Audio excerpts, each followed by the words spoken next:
Hello, নমস্কার সবাইকে। আশা করছি আপনারা সবাই ভালো আছেন, সুস্থ আছেন। আমার আরেকটা নতুন ব্লগে আপনাদের সবাইকে স্বাগত জানাই। আজকে 19শে নভেম্বর আর আমরা সবাই যাচ্ছি কনে যাত্রী রায়গড়। আজকে সকাল 7:40 আমাদের ট্রেন আর এখন বাজে 7টা আর আমরা সবাই বেরিয়ে পড়েছি স্টেশনের জন্য। আমি, আমার দুই পিসি, আমার ভাইয়ের মেয়ে আর আমার মেয়ে এখন একটা অটোয় বসে যাচ্ছি। আর বাকি সবাই যে যার বাড়ির থেকে যে যার বেরিয়ে পড়বে। এতক্ষণ হয়তো বেরিয়েও পড়েছে আর আমরা স্টেশন পৌঁছে গেছি। আর আজকে কতদিন বাদে আমরা সব ফ্যামিলি মিলে একটা জায়গায় যাচ্ছি, সে কনে যাত্রীর উদ্দেশ্যেই হোক না কেন। স্টেশনে এসে দেখি আমার বড় জেঠুর ফ্যামিলি আগের থেকেই এসে পড়েছে। আর সকালটা দেখেন কি মিষ্টি, সূর্য উদয় হচ্ছে। আর ওখানে আমার জেঠু আর জেঠুর সব দাঁড়িয়ে রয়েছে। আমরা যে যার আজকে স্টেশনে মিট করব। আমরা প্রায় 40 জন মতো আমাদের টিকিট কাটানো হয়েছে আর আমরা প্রায় 40 জন মিলে এখন আমরা যাচ্ছি রায়গড়। আর আমরা ট্রেনে বসে পড়েছি। আর এখন ট্রেনে আমরা কি করে সময় কাটাবো তাই সবাই মিলে এখন খেলবো হাউজি খেলতে খেলতে আমরা বেশ অনেকটাই রাস্তা এতক্ষণে চলে এসেছি। আমরা প্রায় বিলাসপুর। আর এই যে বাইরে দেখেন বিলাসপুর স্টেশন। আর বেশিক্ষণ নেই, আর ওই 2-3 ঘন্টার মতনই দেরি আছে। এই পথটা দেখে, এই রাস্তাটা দেখে একটু মনে ভেতরে না একটা অন্যরকমই মাথায় দিমাগে কাজ করছে। কারণ আমার আজকে তো 19 তারিখ হয়ে গেল আর 21 তারিখে আমার যাওয়ার টিকিট। আর আমার এই পথ থেকেই আমরা কলকাতায় ফিরি, বিলাসপুর রায়গড় হয়ে ছত্তিশগড়, ঝাড়খণ্ড, উড়িষ্যা হয়ে আমরা পশ্চিমবঙ্গে আবার ফিরি। যাই হোক, আমি আর এগুলো মনে করতে চাই না এখন। আর আমরা রায়গড় স্টেশনে পৌঁছে গেছি। আর এত ফ্যামিলি সবাই একসাথে, তো মানে 6 ঘন্টা যে কি করে বেরিয়ে গেল বোঝাই গেল না। এত মানে টাইমটা কি করে বেরোলো সত্যি কথাই বোঝা গেল না। আর এতই আমরা হাউজি খেলতে মত্ত হয়ে গেছিলাম। আর এই যে আমরা পুরো ফুল টিম, এতগুলোই লোক যে ক্যামেরায় ভিডিওতে আনা একদম অসম্ভব। পুরো আমাদের একটা জায়গা আমরা পুরো ঘিরে রেখেছিলাম। প্রায় আমরা বলছি না, প্রায় আমরা 40 জন। স্টেশনে যাওয়ার সময়ও তাই আর আসার সময় ওই রায়গড় স্টেশনেও তাই, আমরা পুরো একটা জায়গা ঘিরে রেখেছিলাম। আর বাবা এখানে রায়গড়েও একটা লজ ভাড়া করেছিল।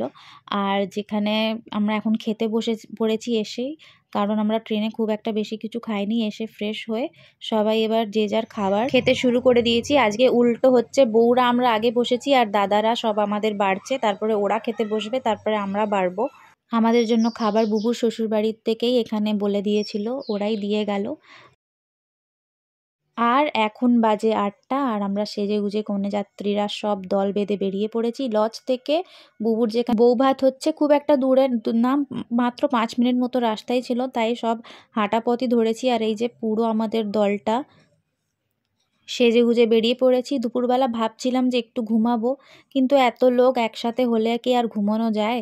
একটুও রেস্ট নেই, খেয়ে দিয়ে সব একটা রুমে, মানে রুম অনেকগুলো কিন্তু যেখানে একটা রুমেই আমরা সব মিলে এত হাসি, এত ঠাট্টা, এত মজা করছিলাম যে টাইমের কোনো কিছু খেয়াল ছিল না। দেখতে দেখতে দেখি ঘড়ি কাঁটায় 5:30 বেজে গেছে। তারপরে বললাম না বাবা, আজকে তো আমি কাউকে খুব একটা সাজানো গোজানোর জন্য আর যাব না।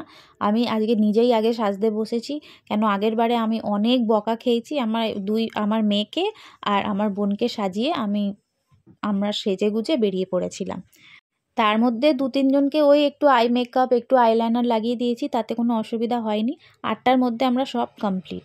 আর আমরা এই চলে এসেছি বুবুর যেখানে বৌভাত হচ্ছে। আর এইখানে ছবি শুধু ব্যানার একদম টাঙানো রয়েছে যাতে আমরা বুঝতে অসুবিধা না হয় আমাদের। ওই যে আমাদের বোন আর ওই যে আমাদের বোনের হবু বর তাপস সাং সুস্মিতা। চলুন তাহলে ভেতরে যাই। আর ভেতরের এরিয়াটা দেখেন খুব সুন্দর করে সাজিয়েছে। আর আমরা কনে যাত্রীরা সবাই একসাথে ভেতরে ঢুকলাম। আর আমার বৌদি, আমার দাদা, আমাদের সব ফ্যামিলি আগে ওই যে এগিয়ে গেছে। চলুন তাহলে তত্ত্বগুলো আগে দেখাই, কি জানি কেমন আছে। তত্ত্বগুলো সেই ব্যাগেই ভরে রয়েছে জানেন। এখন ব্যাগ থেকে সব বার করতে হবে। কেউ হাতে করে নিয়ে এলো না। সবার এখন এতই লজ্জা হয়ে গেছে। আমাদের পশ্চিমবঙ্গে কি সুন্দর হাতে করে নিয়ে আসে না, এইখানে ওরা ব্যাগে ছিল তো ব্যাগ শুদ্ধ নিয়ে এলো। এখন ব্যাগ থেকে সব একে একে করে বার করেছে। আর এই দেখেন আমার তত্ত্বগুলো বেশ সুন্দরই আছে জানেন, কোনো কিছু অসুবিধা হয়নি, মানে ছিঁড়ে যাওয়া বা কোনো কিছুই হয়নি। যাকগে বাবা, অনেক কষ্ট করে সাজিয়েছিলাম আর সেই ব্যাগে ভরেছিলাম। তো আজকে কন্যাযাত্রীর দিনকে ব্যাগ থেকে বেরিয়েছে। আর এই যে আমার হারটা যে শুরুতে তৈরি করেছিলাম, ব্লগে দেখিয়েছিলাম মাছটা।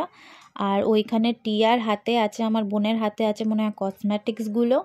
আর নৌকোটা কোথায় সেটাই দেখতে পারছি না, কার হাতে যে পড়েছে।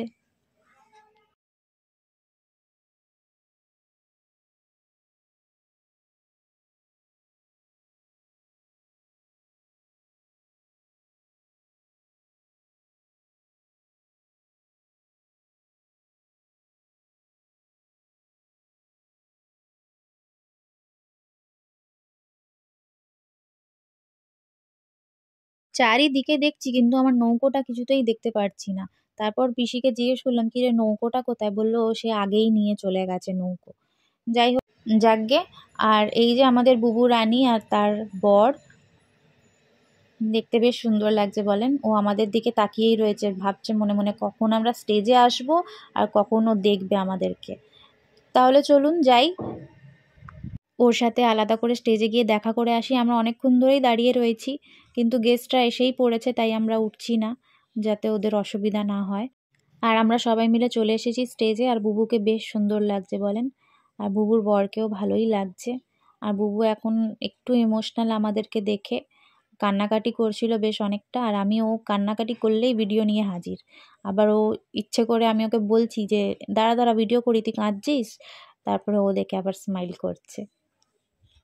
আর আমার বর আবার বুবুর বরকে বেশ কি একটা বোঝাচ্ছে জানি না। আর আমাদের তো মেকআপ না, তাই আমরা বেশি কাঁদতে পারছি না। তাই বৌদিকে বললাম, বৌদি একটু ঢং দেখে কাঁদতে হবে কিন্তু, কাঁদো। তারপরে আমার বৌদি আর আমার পিসি ওই ঢং দেখে একটু কাঁদতে শুরু করলো, নাইলে ভিডিওতে সবাই কি বলবে, মেয়েটা কাঁদছে আর তোমরা হাসছো। কিন্তু এখানে সুদীপ বুবুর নিজের ভাই একটু ইমোশনাল হয়ে পড়েছিল, ও বেশ কাঁদছিল যে ওর বোন, যাই হোক ওর তো আর কেউ নেই ওর বোন ছাড়া, তারও এখন বিয়ে হয়ে গেছে, মা তো চলেই গেছে, বাবাও চলে গেছে। যাই হোক, এবার সবাই খাওয়া দাওয়া শুরু করে দিয়েছে, আর আমরাও আবার খেতে শুরু করে দেবো। চলুন তাহলে আমরাও খেয়ে নিই।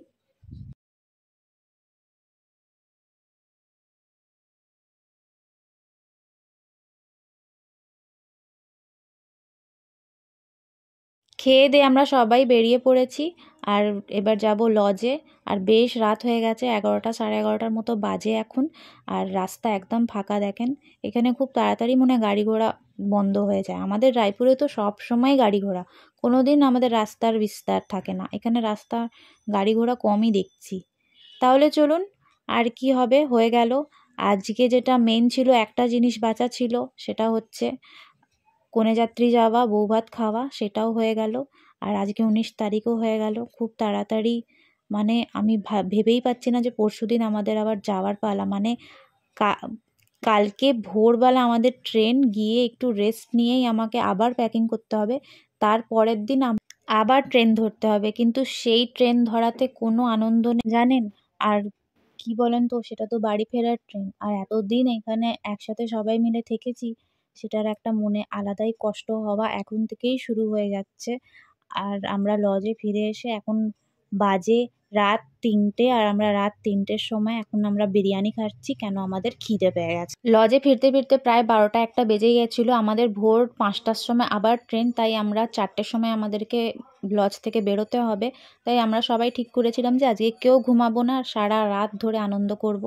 আর খিদে পেয়ে গেছে, রাত জাগলেই দেখবেন খিদে পেয়ে যায়। আর ভাই আমার বিরিয়ানি এনে রেখেছিল, সেই বিরিয়ানিটাকে আমরা লুকিয়ে চুরিয়ে এনে আবার খেতে শুরু করে দিয়েছি। কারণ খিদে পেয়ে গেছে, বিরিয়ানিগুলো তো নষ্টই হবে, তাই আবার আমরা বিরিয়ানি খাবো এখন। মানে আমরা কি পাগলামি করছি আমি নিজেই ভাবছি। দেখেন কাকি আবার কি সুন্দর করে সবাইকে বেড়ে দিচ্ছে, যেন এখন রাত 9টা বাজে। আর আমাদের সব বেড়ে বেড়ে সুন্দর করে দিচ্ছে, আবার টাংরিও দিয়েছে একটা মুরগির লেগ পিস। তাড়াতাড়ি করে খেয়ে নিই, আবার ভোরবেলা আমাদের যে বেরোনোও আছে। আমরা কেউ আজকে শোবো না, সেটা ঠিক করেছি। 3:30 নাগাদ সবাই মিলে রেডি হব, আর তারপর আমরা বেরিয়ে পড়বো স্টেশনের জন্য।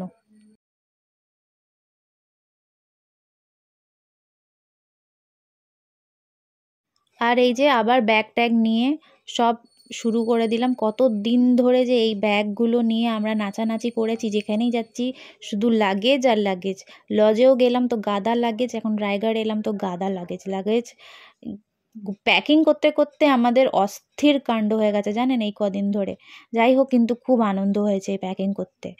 আর এখন বাজে 4টে, আমরা বেরিয়ে পড়েছি। আজকে সারা রাত আমরা কেউ ঘুমাইনি ট্রেনে।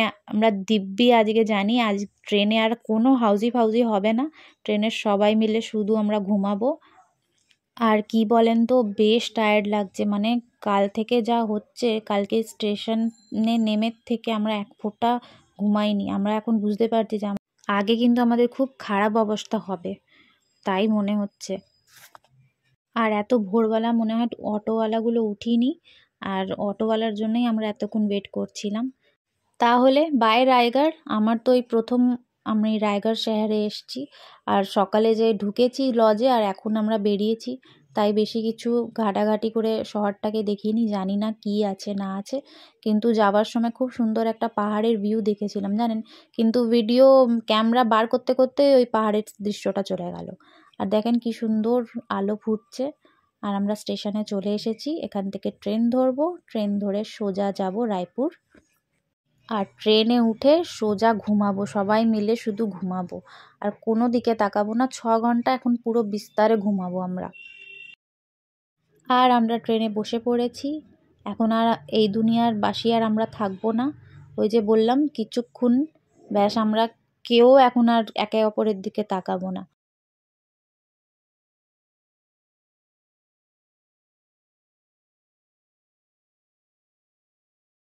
চলুন তাহলে, ট্রেনও ছেড়ে দিয়েছে। আর বেশ ঠান্ডা আমাদের এইখানে জানেন, ছত্তিশগড়ে এখন বেশ ঠান্ডা। আমরা নভেম্বর মাসে এরকম ঠান্ডা খুব কমই অনুভব করেছি, এইবারে কিন্তু বেশ ঠান্ডা পড়েছে।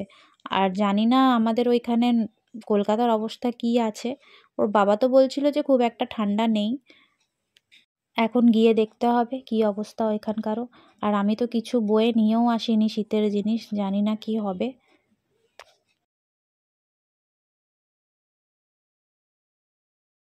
রায়গড় থেকে রায়পুর অবধি 6 ঘন্টার জার্নি শেষ, আমরা পৌঁছে গেছি রায়পুর স্টেশনে।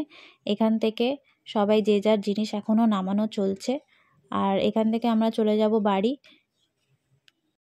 আর দুঃখের কথা কি বলেন তো, কালকে আমায় আবার এই স্টেশনেই আসতে হবে। কেন, আমার বাড়ি যাওয়ার মাত্র 1 দিন বাকি, কালকে আমাদের বাড়ি ফেরার পালা। আর এই স্টেশনে এসে আবার আমাকে বসতে হবে। আর এতদিন এই স্টেশনটা খুব ভালো লাগছিল দেখতে, আসতে বারবার ধরে, কিন্তু কালকের দিনটা মনে হয় না স্টেশনটা আর আমার দেখতে ভালো লাগবে।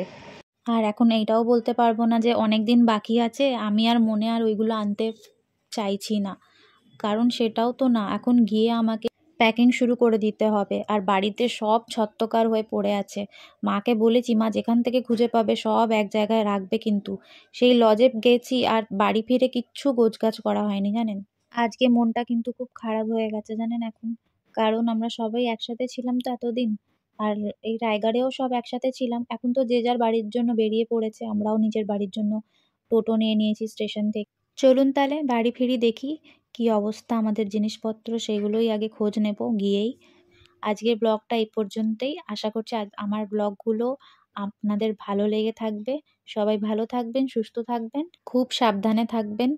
আর যদি ভালো লাগে আমার ব্লগ, অবশ্যই লাইক কমেন্ট সাবস্ক্রাইব করবেন, শেয়ার করবেন। তাহলে চলুন আজকের মতো এইটুকুনি, দেখা হবে আবার অবশ্যই পরের ব্লগে। টাটা।